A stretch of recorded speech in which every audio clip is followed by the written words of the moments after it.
Hey guys, this story's called My Dear Friend Shambles. I have a very dear friend. His name is Shambles. We've been together a long time. I can't imagine my life without him. I found him in the snow when I was 10 years old, and he has been with me ever since. Most people don't like Shambles. They think he is very strange because of how he looks. They see his pale skin and his strange eyes and they look away from him. I like Shambles' eyes. I think they're very pretty because they're so big. He'll look at me with his big eyes and he'll tell me that I'm his only friend. He owes me a life debt and he is constantly at my side.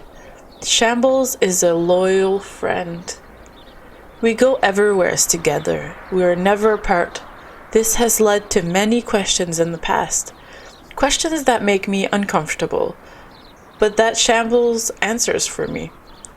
I trust him to tell the truth. He is much better with words than I am. When people stare, he waves at them and tells them hello. When they ask about us, he tells them the honest truth. I saved his life, and he owes me a great debt. He is by my side until the very end, and he is my dear friend. I don't like when people stare, but it doesn't bother Shambles. He's more kind than I could ever be. I found Shambles in the snow by the river. He was very cold. His skin was very pale. I took off the parka my brother had made me, and I wrapped him in it. I did not recognize him. I saw that he was badly hurt. The town doctor would never help him, not without money, and I had no money to give. The doctor would not help those who could not help themselves. The snow was cold and white, but my friend even more. I picked him up, for he was very small, and I carried him to the shed by the edge of the field. I held him until he stopped shaking. I asked for his name, but he could not remember. His mind, he said, was all Shambles, and so that is what I called him. My very best friend, Shambles. Shambles and I enjoy going for walks. He enjoys the sun on his skin. Although he cannot stay out long, his lack of pigment leaves him no protection from it. I carry an umbrella with me to keep him shaded. I am taller and stronger, and as I do not feel the discomfort of holding the heavy umbrella, I am happy to do this for him. He's my friend, and I owe him as great a debt as he owes me. Shambles does not have much hair. It is fine as angel silk and grows only in wisps. He enjoys the wind blowing through it. He tells me he is happy to have such a good friend. I walk down the street to the bridge, holding the umbrella above him, and I watch him smile at those that just passed us. Sometimes they smile back. Shambles enjoys poetry. I have never had much of an ear for it. He enjoys the work of Robert Frost. At night, if he cannot sleep, I listen to him recite that famous poem. Two roads diverged in a wood, and I took the one less traveled by, and that has made all the difference. Shambles whispers to me, "It has made all the difference," and he reaches across the space between us to hold my hand. He's always cold. On that cold day, I found my friend. He had been mortally wounded. His bright blood kept us warm inside the shack. Our breath hung in the air in little clouds, and my dear friend told me about his life, what little strength he had. He was from a small town further down the river. His parents had died when he was very small. All he could remember was a life of hunger, of moving constantly, and of the great crushing sadness of the time. The orphanages turned him away. The odd little boy with pale skin and strange eyes. Albinos in that day were considered freaks, subhuman. Even the traveling circus would not take him. He lived off of what little merchants threw in the gutters. He took to wandering at night, when there was trash to sift through, and the town began to talk of a ghost. Children saw it wandering up and down the streets, dressed in rags, humming a song no one had ever heard before. Word spread through town, and the men banded together to find this intruder, this ghost that prowled and stole from the scraps of the city. They caught my friend down by the docks. He was eating a rotten fish when the first blow struck his side. My dear friend, he felt a sudden sense of a weight being lifted, of something subtracted, and he fled into the outskirts of town, down to the bank of the river. The men followed him, the one with the machete at the front. He ran until he could run no more, and he collapsed in the snow. His right arm was gone, his right side scalped and oozing. The men could not see him in the dark. He was very pale, and they returned to town, satisfied that the spirit had been driven away. My friend does not remember how long he was there, lying in the snow by the river. One day, perhaps two. He remembers only my voice, my warmth, and the calm light of the shed, where our breath hung around us as he told me his tale. I held my poor, broken friend, and I told him of my own life, of the death of my poor mother, who had never known my father, a drifter, a sailor who broke into our home and took something, leaving something else behind in return.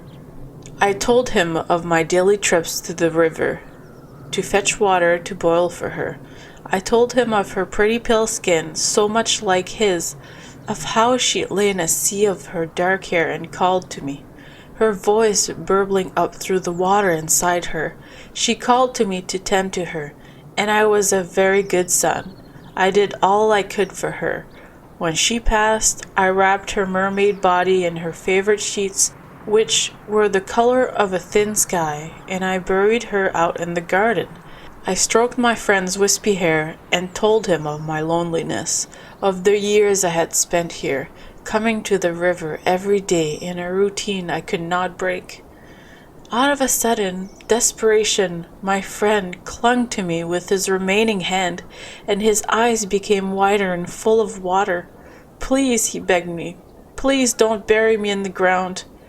I held him close, and the blood dried between us, and the sun rose and set outside the shack. My friend, my dearest friend Shambles, hung on. We spoke to each other all throughout the night, and the next morning, what transpired between us was exactly what said I could never repeat. The words of dying men are lost like a breath to the wind, for I was dying too. Without my parka, I shivered, my hands and face long since turned to stone. We held each other. Shambles crawled into my arms, and I could not have let him go. With what strength I had, I picked us up and took us to the barn, where I knew I could find the tools we would need. I laid my friend on the bay, pulled off the parka, and inspected the wound. Tools in hand, I laid beside him and told him not to be afraid. My friend, my dearest friend Shambles, was not afraid. His eyes were quiet and deep, and I pressed my forehead against his and did what had to be done. Shambles has never left my side, even now as I lay in bed writing. He is here with me. His head rests upon our shoulders, on the hammock that the scar tissue forms. We have agreed to donate our body to science so that they may understand us better. They say it's impossible for two people to live as we have. They say it must be some sort of parlor trick. Shamble laughs and tells them we are no trick. He delights in showing the scar, which reaches down to our hips. The doctors wish to test the skin to see what it can sense, but I deny them this. Shambles is terrified of needles. They asked us what doctor would perform such a monstrous surgery. I allow Shambles to tell them of the needle and thread I used to sew the ragged ends of his skin to mine, a thick thread Mother used for quilts before she died. He tells them of how I angered the remaining horse left in the stables, the only one I had not sold, until it stepped upon my arm, breaking it. He did not watch me take it off, but he could hear the chewing of the saw. I told the doctors it was easy. I have never felt pain. From birth, I have never known the sensation. It is as foreign to me as a third eye. With ease, I flayed the skip on my rib. A simple rope stitched through our skin staunched the bleeding. The stomps of our arms were harder, admittedly to join together, but the arteries and large veins were the most critical and the most easily seen. I saved my dear friend's life, and as we grew together, our permanent bond sealing our strength grew as well. In time, the stitches were taken out and our wound healed. They tell us it is impossible to do what we have done, but here we are. You see, my dear friend Shambles was mortally wounded. He would never had survived on his own. He was only a little boy who had been assaulted by a town that cast him out, and who had crawled through the snow for many miles with a missing arm. By the time he came to me, he was as close to death as any man can get. The fact that he survived the night in the shed was a miracle of itself, and during that night I came to understand what was being asked of me. I could not save my dear mother, who had died of tuberculosis, but I could save this boy, born without the ability to feel pain. I could save this boy. Would I sacrifice my life to save his in penance for the life I let go? So as my friend faded in and out of death, or whatever is directly in front of those gates, I took his skin and I sewed it to my own. I created matching wounds and I joined us together. And when I was finished, when the stitches were sewn and Shambles was at my side, where he would remain forever, I saw his skin begin to flush as my blood gave him strength. When we awoke, he pledged what remained of his life, of our life, to me, and the wounds began to heal. I have a dear friend. His name is Shambles. On a cold winter day in 1935, I found him dying by the river in the snow. He has been at my side ever since. This guy has sewn himself to a dead body. Is that what that is? Is he sewn to a dead body? That's what it is, right? That's crazy. Could you imagine seeing that? Alrighty. Well, I'll see you guys next time. Sweet nightmares.